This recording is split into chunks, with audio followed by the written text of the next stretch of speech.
Hey guys, it's Leo. Welcome to our MAP and MAF Sensor video. It's me and Miles going to be working together in a group on this one. Right here we have our lovely 2007 Buick Lucerne with a 3.8 liter V6 engine. Only problem is the battery hates us. It's at 9 volts right now, so you're going to see a lot of this green jumper card throughout the video because we kind of need that to make it start.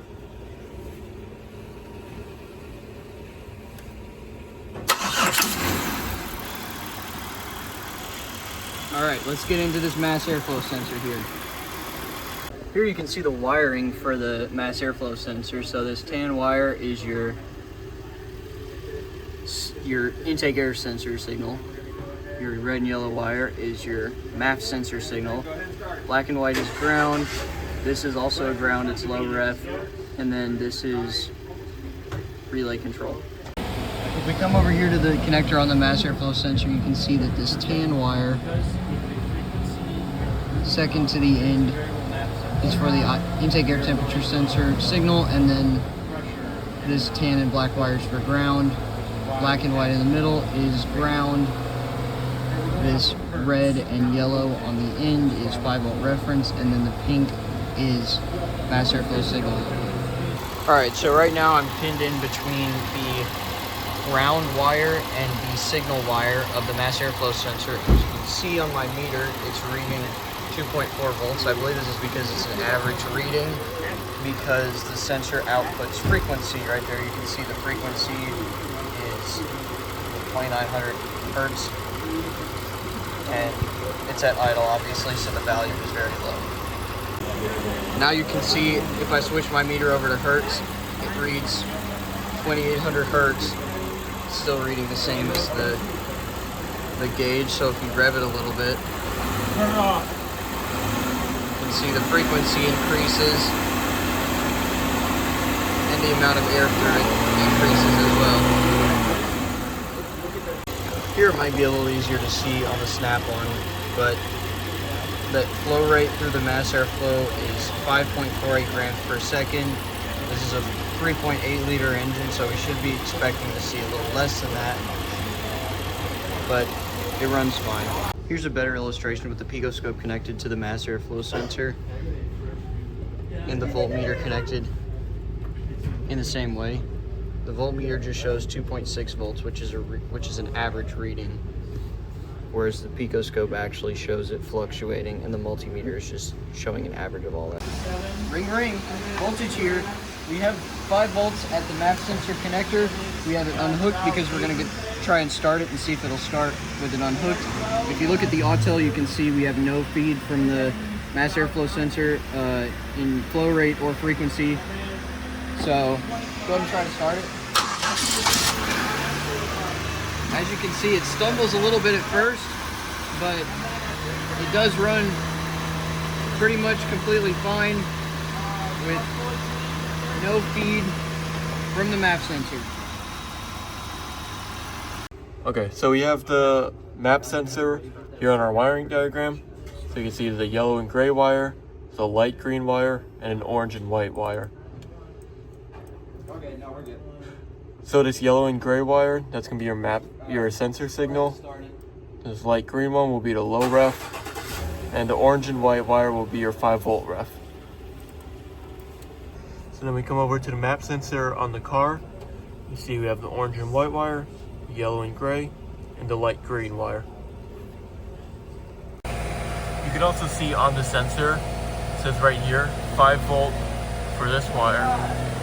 The out and the ground is labeled clearly on the sensor to which wire it goes to. On the Lucerne, the MAP sensor is right over here on the intake manifold, and if you look at the scan tool, you can see that the intake map right now, the engine is off, it's reading 30.1, barometric pressure, it's also reading 30.1. So this will stay the same after we start it, and this will change to reflect the vacuum in the intake manifold. Alright, so we're here with our voltmeter. We have our MAP sensor right here, our ground sensor, our ground lead is connected to the ground wire. So I'm going to connect this red lead to the 5 volt reference, and that should read 5 volts, which it is. So that's working correctly. And then we'll connect the red lead to the sensor, or the signal wire. And right now it's reading high voltage because it's reading atmospheric pressure. So that will mean the voltage is going to be higher. Alright, so right here we have the MAP sensor, and if you look on the AUT here, we have two graphs merged. So in green you have MAP sensor pressure, which right now is at almost 15 psi. It's reading atmospheric pressure right now because we have the key on, engine off. And then in red we have sensor voltage. It's reading 4.76 because the engine's off, and the value is that. So right here I'm going to disconnect the MAP sensor, and then you watch these values. Look, they just fell. So now voltage is reading 0 and pressure is reading 1 because that's what it reads when you disconnect it. So next up, we'll try to start it and see if it starts with it disconnected.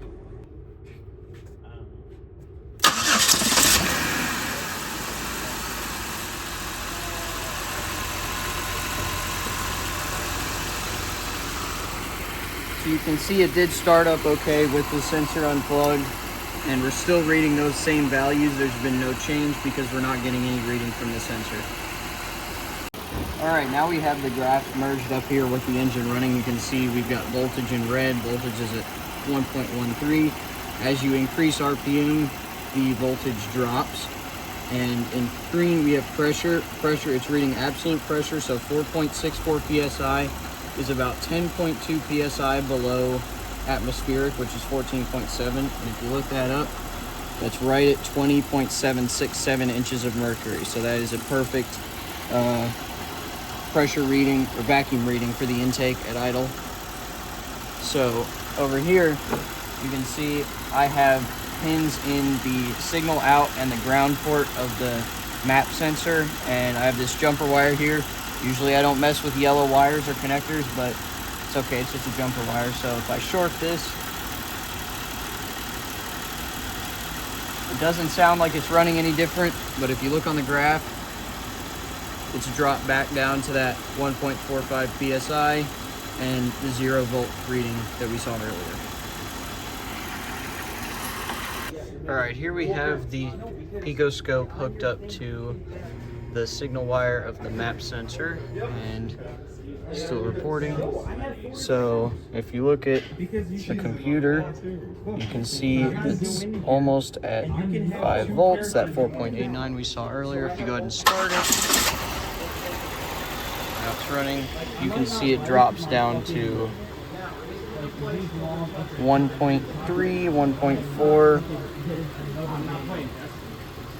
Zoom out a little bit. See an even more precise signal there. So here you can see it's still showing data. I've got it separated out a little bit. If you rev it,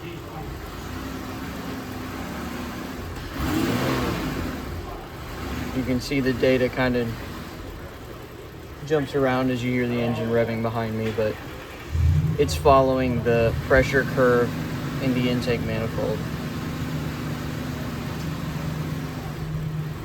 As you open the throttle quickly, the pressure will drop and then come back up again. The vacuum will drop.